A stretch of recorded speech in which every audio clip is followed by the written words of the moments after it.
Bonjour, bienvenue l'économie et la gestion. Bienvenue sur la chaîne de Claudia Noutaï. Aujourd'hui, nous allons nous pencher sur l'économie et la gestion pour mieux comprendre ces deux thèmes-là qui ne sont pas liés, qui ne sont pas contradictoires, qui sont deux thèmes différents. Pour aujourd'hui, nous n'allons pas faire une comparaison, mais nous allons juste faire une explication de chacun des deux thèmes. Déjà, si vous aimez notre chaîne et toutes les explications que vous recevez chaque jour, n'oubliez pas de vous abonner pour recevoir plus de notifications et de recevoir, d'aimer la vidéo et de partager à vos amis pour leur permettre aussi d'obtenir plus d'explications. Merci. Alors, je vais faire très simple aujourd'hui. Je vais déjà lire un petit peu ce que je vous ai préparé et ensuite nous allons commenter pour mieux expliquer tout ce qui a été dit. Alors, l'économie et la gestion sont deux domaines distincts mais interconnectés. L'économie. L'économie se concentre sur l'étude des choix et des comportements liés à la production, la distribution et la consommation des biens et services dans une société. Elle explore les mécanismes qui régissent les ressources limitées et les besoins illimités. La gestion, quant à elle, elle est plus axée sur l'organisation et la coordination des ressources au sein d'une entité spécifique comme une entreprise. Elle englobe la planification, l'organisation, la direction et le contrôle des activités pour atteindre des objectifs fixés. La gestion intègre des concepts économiques, mais elle se concentre davantage sur l'efficacité opérationnelle et la prise de décision au niveau organisationnel.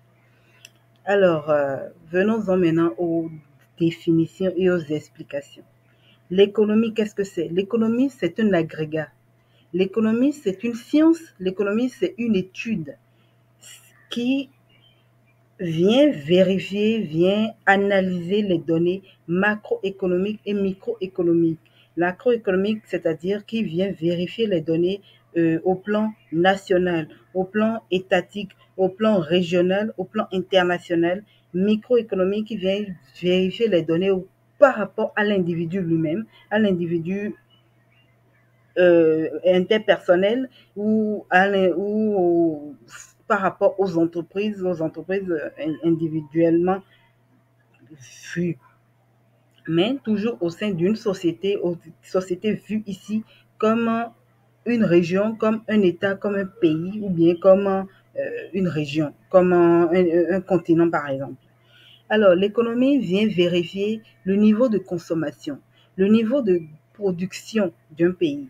Vous voyez, le niveau il veut vérifier aussi quels sont les produits qui amènent la richesse d'un pays. C'est pour ça que vous aurez, par exemple, la France, c'est l'industrie, c'est la production agricole, etc. La production agricole, avicole, qui donne des ressources à cet État-là. Au Bénin, on pourra parler des ressources agricoles, des ressources fiscales qui donnent des ressources à l'État. Vous voyez, donc il y a ces points-là qui sont vérifiés par l'économie. L'économie permet de connaître le produit intérieur brut, c'est-à-dire qu'est-ce que le pays produit au bout d'une période donnée. Le revenu intérieur brut, c'est-à-dire comment on enlève les dettes liées aux obligations, les remboursements des dettes, etc., des prêts et autres, les prêts, les aides au développement et tout ça. Qu'est-ce qui reste pour l'État? Quand on enlève les charges de production, le point des importations, le point des exportations, tout ça là est calculé par l'économie d'un pays pour connaître la balance économique d'un pays. Voilà, vous voyez un peu que le mot économie revient dans la balance. La balance, quand on fait le point des importations, le point des exportations, on vérifie maintenant s'il y a balance excédentaire balance économique excédentaire, balance économique déficitaire. Si vous importez plus, vous aurez déficitaire, vous exportez plus, vous aurez excédentaire. Vous voyez, c'est un peu de ça qu'il s'agit. Ça vient aussi calculer le PIB par individu. Si un pays fait 5 millions, 10 milliards de revenus avec 1 million d'habitants, vous voyez le revenu par habitant. Mais quand on se retrouve dans un pays qui fait 10 millions de revenus, 10 milliards de dollars de revenus par rapport à 10 millions d'habitants, vous voyez aussi que le revenu par habitant à ce niveau-là est beaucoup plus faible. Ça calcule aussi, l'économie aussi permet de calculer l'indice de développement humain. L'indice de développement humain permet de calculer quel est le train de vie de chaque individu au sein d'un pays, d'un État en général. Et dans ces points-là, on ajoute aussi le taux de natalité, le taux de mortalité, vous voyez, le niveau des soins dans le pays, le niveau des hôpitaux, est-ce qu'ils sont bien équipés et tout le reste. Tout ça là est inclus dans le niveau de fertilité des femmes et tout ça là, c'est inclus dans l'indice de développement humain d'un pays. Tout ça là est calculé dans dans cet agrégat-là. Dans, tout est calculé dans l'économie. Et l'économie, par rapport à la production et à la consommation des biens et services dans la société, permet aussi de calculer le niveau d'inflation, c'est-à-dire le niveau, est-ce qu'il y a un niveau généralisé de la hausse des prix dans le pays ou non. Vous voyez un peu tout ce que l'économie permet de faire. L'économie permet de calculer les grands agrégats d'un État, d'une région, d'un continent, ou bien de façon globale, qu'est-ce que le monde a à offrir. Voilà ce que c'est que l'économie. L'économie, elle est globale.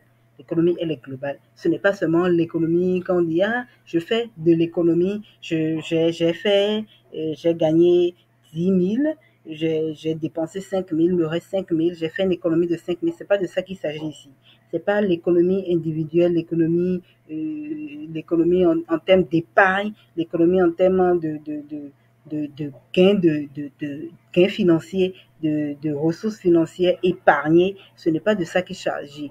L'économie ici, ce sont les grands agrégats. C'est ça qu'on veut expliquer. Maintenant, venons-en à la gestion. La gestion, c'est ce qui permet d'organiser une structure. La gestion vous permet à vous-même en tant qu'individu de gérer vos finances, de gérer vos dépenses, de gérer vos revenus et de gérer tous les agrégats, de savoir combien vous dépensez, combien vous allez épargner par exemple, ou bien combien vous allez devoir mettre de côté pour pouvoir acheter telle chose. Vous planifiez d'acheter un appartement, vous planifiez d'acheter une maison, etc., etc. Tout ça là rentre dans la gestion. Au sein d'une entreprise ou bien d'une institution, c'est la même chose. La gestion par rapport à l'organisation de l'entreprise permet de gérer les hommes, de gérer les ressources, de gérer tous les agrégats pour donner un résultat important à la fin. La gestion permet de calculer, de mettre en place un organigramme, un directeur général, un directeur commercial, un directeur audit, un directeur comptable, financier, marketing, commercial, industriel, production et tout le reste.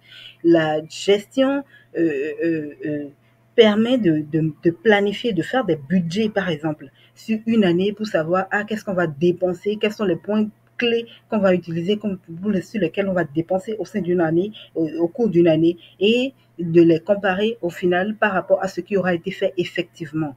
Donc, vous voyez, c'est deux choses différentes, complètement différentes.